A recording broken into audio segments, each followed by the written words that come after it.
আজ চট্টগ্রাম বাসের ধাক্কায় স্কুল শিক্ষার্থীসহ ৩ জনের মৃত্যু। চট্টগ্রাম কক্সবাজার জাতীয় মহাসড়কের দোহাজারী সদরে চট্টগ্রামমুখী পূর্বী পরিবহনের একটি বাসের ধাক্কায় ২ স্কুল শিক্ষার্থীসহ ৩ জন নিহত হয়েছেন।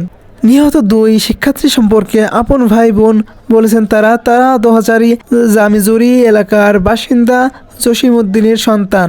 বৃহস্পতিবার ১৩ মার্চ সকাল ৮টা চট্টগ্রামমুখী বাসটি ব্যাটারি চালিত একটি অটোরিকশার সাথে সংঘর্ষ হয়।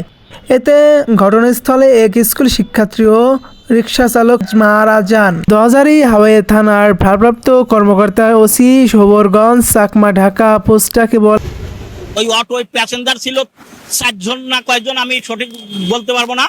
ওই পিছন দিয়ে এসে ওই অটোর উপর উঠে দিতেছে। আমি নিহতের খবর শুনছি ৩ জন, আর একজন বেশি অসুস্থ, আর বাদ বাকি খবর আমি জানি না। একটা অ্যাক্সিডেন্ট হয়েছে, সাথে সাথে আমি আইছি, আসার সাথে দেখি রুগী নিয়ে চলে গেছে হাসপাতালে। পরে গাড়ি ছিল, আমি দোহাজারী হাইওয়ে থানায় টেলিফোন করে ওখান থেকে রেকার গাড়ি আইনে গাড়ি এখান থেকে ক্লিয়ার করে রাস্তা পরিষ্কার করছি।